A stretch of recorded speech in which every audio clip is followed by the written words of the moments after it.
کیا یزید نے 26 آیتوں کا انکار کیا تھا؟ تاریخ کہتی ہے نہیں، اتنا بڑا خبیث نہیں تھا۔ یزید خبیث تو تھا، لیکن جس نے 26 آیتوں کا انکار کیا ہے اس سے بڑا یزید خبیث نہیں تھا، یہ یزید سے بڑا خبیث ہے۔ حضرت امام حسین نے سینہ ٹھوک کر کے کہا کہ یزید جیسے ہاتھ کے ہاتھ میں حسین کا ہاتھ نہیں جا سکتا ہے۔ حضرت امام حسین رضی اللہ تعالیٰ عنہ کے زمانہ اقدس کے اندر میں کئی بار بتا چکا ہوں، اجلہ صحابہ کرام موجود تھے، اور آپ سے پہلے حضرت امام حسن مجتبیٰ کے دور میں بھی حکومت تھی، اور آپ کے والد ماجد حضرت مولائے کائنات کے زمانے میں بھی خلافت راشدہ تھی۔ اب خلافت راشدہ علی منہاج النبوہ یہ تو 30 سال تک رہی، اس کے بعد حضرت امیر معاویہ کا دور، یہ ملوکیت کا دور ہے، اور 20 سال تک آپ بھی بادشاہ اسلام رہے۔ اور حضرت امیر معاویہ کے بعد آپ کا بیٹا آیا، بیٹے کا نام یزید تھا۔ یزید کے 2 رخ تھے اور یزید کے 2 چہرے تھے۔ ایک یزید کا وہ چہرہ تھا جو حضرت امیر معاویہ رضی اللہ تعالیٰ عنہ کے زمانے میں امیر معاویہ کے سامنے تھا، ایک یزید کا وہ چہرہ تھا جو حضرت امیر معاویہ کے وصال کے بعد اصلی شکل و صورت اس کے سامنے آئی۔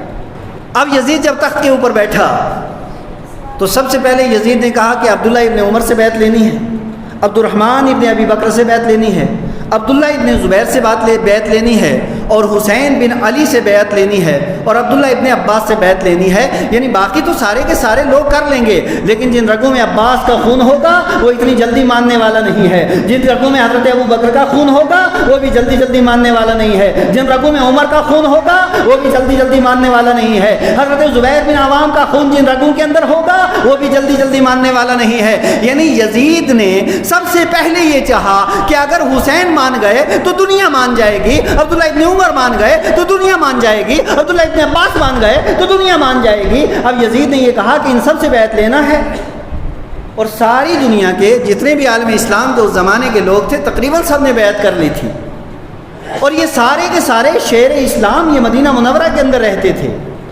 اور ان میں سے سب نے انکار کر دیا۔ عبداللہ ابن عمر نے کہا تیری بیعت نہیں کی جائے گی، عبداللہ ابن عباس نے کہا نہیں کی جائے گی، عبد الرحمن بن ابی بکر نے کہا نہیں کی جائے گی، اور حضرت امام حسین نے سینہ ٹھوک کر کے کہا کہ یزید جیسے ہاتھ کے ہاتھ میں حسین کا ہاتھ نہیں جا سکتا ہے۔ حضرت امام حسین رضی اللہ تعالیٰ نے بالکل کہا کہ نہیں۔ اب وجہ کیا تھی؟ وجہ کیا تھی؟ کیا یزید نے 26 آیتوں کا انکار کیا تھا؟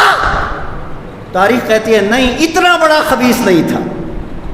یزید خبیث تو تھا، لیکن جس نے 26 آیتوں کا انکار کیا ہے اس سے بڑا یزید خبیث نہیں تھا، یہ یزید سے بڑا خبیث ہے۔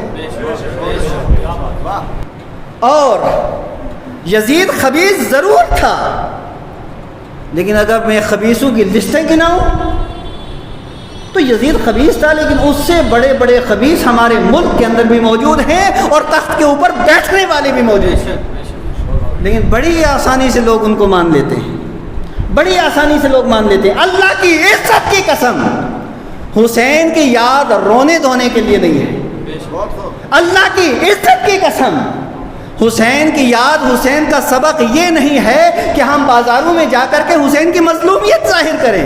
ارے حسین کون ہے؟ اللہ کی عزت کی قسم حسین تو حسین ہے، حسین کا ایک بیٹا اجمیر شریف آ کے بیٹھا، ایک اشارہ کیا، آنا ساگر سارا پیالی میں آ گیا۔ تو ایک بیٹا تھا، ایک حسین کا بیٹا تھا، آنا ساگر آیا کہ نہیں آیا؟ بولو بولو بولو، آیا کہ نہیں آیا؟ اگر امام حسین اشارہ کر دیتے، نار فرات یزیدیوں کے لشکر کے پیچھے نہ ہوتی، حسین کے خیمے کے آگے سے بہنا شروع کرتی، لیکن مسئلہ کچھ اور ہے، آگے چل کے وہ سمجھاؤں گا۔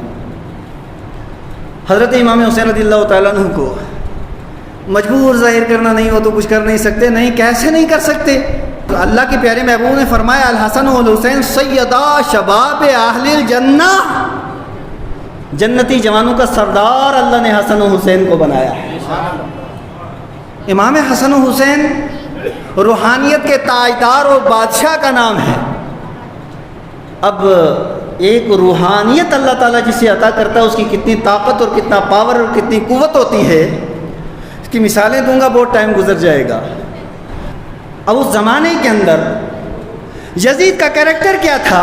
سب سے پہلی بات یہ ہے کہ یزید نمازوں کے اندر سستی کرتا تھا، کبھی پڑھ لی کبھی نہیں پڑھی۔ نمبر 2، یزید شراب پیتا تھا اور اعلانیہ پیتا تھا۔ نمبر 3، یزید بندروں کے ساتھ کھیلتا تھا، مداری۔ یزید مداری بھی تھا، یزید بے نمازی بھی تھا، یزید شرابی بھی تھا، اور یزید کے اندر یہ اور بھی بہت سی خرابیاں تھیں اس طرح کی۔ لیکن اب تلخ سوال میں اپنے مجمع میں سے کرنا چاہتا ہوں، آج ہمارا کون سا ایسا محلہ ہے جہاں پہ ماشاءاللہ شرابی موجود نہیں؟ اب تو میرے خیال سے کچھ عرصے بعد اللہ خیر کرے شاید ہر گھر کا یہ مسئلہ نہ ہو جائے، لیکن فی الحال کوئی محلہ ایسا نہیں جہاں پہ آج شرابی موجود نہ ہو۔ لیکن آج کے مزاج کے اعتبار سے بہت سی باتیں سمجھ میں نہیں آئے گی۔ یہ وہ دور ہے جس کے بارے میں مصطفیٰ نے فرمایا خیر القرون قرنی ثم الذین یلونہم ثم الذین یلونہم، کما قال علیہ السلام۔ آقا ارشاد فرماتے ہیں سب سے بہتر میرا دور ہے، اور اس کے بعد صحابہ کرام کا دور ہے، پھر تابعین کا دور ہے، پھر تبع تابعین کا دور ہے۔ یہ خیر القرون کی بات ہو رہی ہے، یہ سب سے اعلیٰ زمانے کی بات ہو رہی ہے، یہ سب سے بہتر دور کی بات ہو رہی ہے۔ اس زمانے کے اندر یزید کے اندر یہ ساری کی ساری خرابیاں موجود تھیں۔